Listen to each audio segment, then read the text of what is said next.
with the big black slanted eyes that are about 4 feet tall. All right, those, let's just call them the Greys because pretty much everyone knows them as Greys. But there's another creature which people and abductees talk about that they see on board the ships, and these are tall beings, and they assume different forms.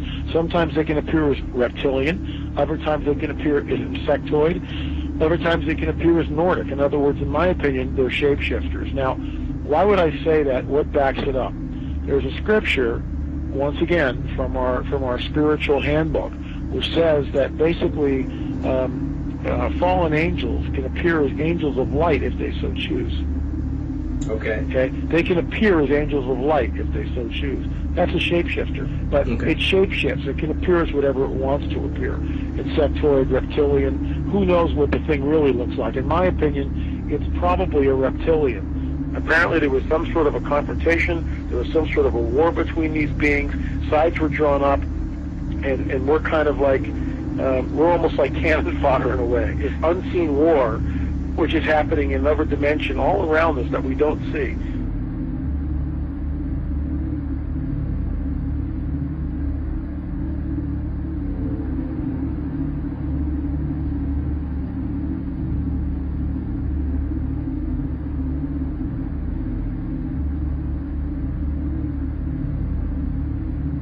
So my point is this: what if the Greys are nothing more than some sort of a biological suit that enables the demons, let's say, to interface in this dimension? That's what I think the Greys are. That's why they're expendable. Me thinking, I wonder if there's some sort of like a biological clone or some sort of a, you know, a body, if you will, that these demons can interface, inhabit, and then, of course, move about in this three-dimensional time-space continuum.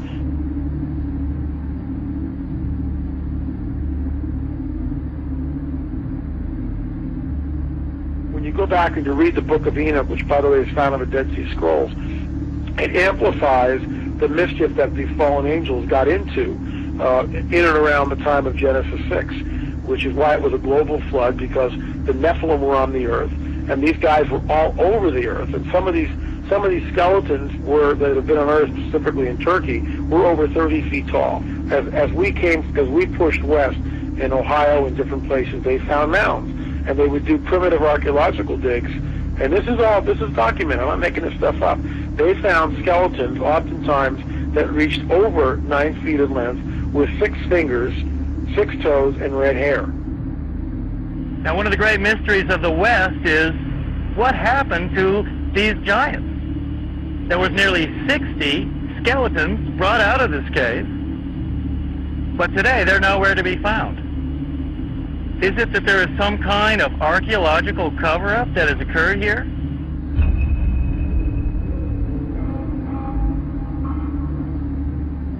The main point is that that term is used of angels, fallen angels. And the offspring of those fallen angels with human women has produced a hybrid called a Nephilim. In the Hebrew, the term means the fallen ones. Also, the term is gigantes, which doesn't mean giants, it means earthborn. There was a gene pool problem on the planet Earth. Is that where the Bible then says that Noah was perfect? He wasn't perfect as his generations. Man. Verse 9. He was perfect in his generations. The word DNA. Perfect is tamim, meaning physical defects. You know, when you see something like that, it's overwhelming. It will change your worldview. And is that the coming great deception that ancient manuscripts warn us of? Here's a prophecy from 2,000 years ago, that what is coming on the earth will be so bizarre that even the elect would be deceived if that were possible. An object videotaped by many and seen by thousands over several nights in the Arizona sky in 1997. Major sighting here. This virtual reality is much bigger than we are currently decoding, because the part of the virtual reality that we decode is visible light, which is so tiny it's ridiculous. There is vast areas, like 95 and more % of this universe, this virtual reality universe, that they call dark matter, dark energy, and various other names that are not dark at all. If you went into those realms of reality, it wouldn't be pitch black. They only call it dark because it's outside of what we call visible light. If we were in those areas of dark energy, we'd still be able to see it would be a reality because we'd be decoding it into that reality. And we once, I'm absolutely convinced as I've looked at this, we once before an intervention, which is behind this control system, used to decode a much greater frequency range of this virtual reality universe. We used to be able to do this. Oh yeah. So before the Atlantean times. Well, before I would suggest this reptilian intervention came, and I'll tell you what I feel. You know, in China, they can't access vast amounts of the internet because it's firewalled off by the authorities, right? Yeah. Now, it's the reality that we're experiencing, and people talk about dimensions and densities, and all that stuff, but what decides the range of frequency that we decode into a apparent world is not the world itself, it's the receiver decoder, right? Yeah. It's us that decide, and the body computer system that decides how wide the frequency range of our reality is. And if you mess with it, mess with the body computer genetically, and you look at all these ancient texts and legends all over the world about the manipulation of the human form and the fall of man, right, or the fall of humanity, politically correct, you see, the fall of humanity, and look at the Bible. What's the symbolic, I would say more than symbolic, perpetrator of the fall of man? The serpent. The serpent is the oldest form by far of any worship. It's been tracked back 70,000 years so far. And you look at books that have researched serpent worship around the world, and they say the same. It is not only the oldest form of religious worship, it is the most prevalent, all-universal form of worship all over the world, if you go far enough back. And these reptilian entities that I would strongly suggest are behind this whole control system, were perceived by the ancients as gods because they had abilities to do things that they couldn't do, and so they became the center of worship. And what I suggest, and I'm writing a new book at the moment, which is, if people think what I've written so far is like far out and crazy, well, they should read this bugger. I'm not talking about the content at the moment because there's a few dots. I want to bring it all out as one unit. But I've realized how they've done this very clearly.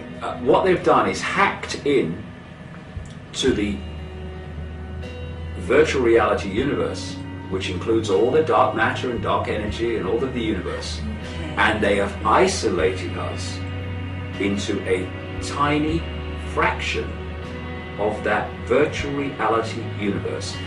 In even more than symbolic terms, the very theme of it is exactly the same as firewalling off the internet in China, so the internet that we can access, the Chinese computers cannot access. Well, they've done that to humanity.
Carl Sagan, who was kind of a mainstream man in so many ways, he wrote this book, The Dragons of Eden, about the reptilian connection to humanity and human genetics.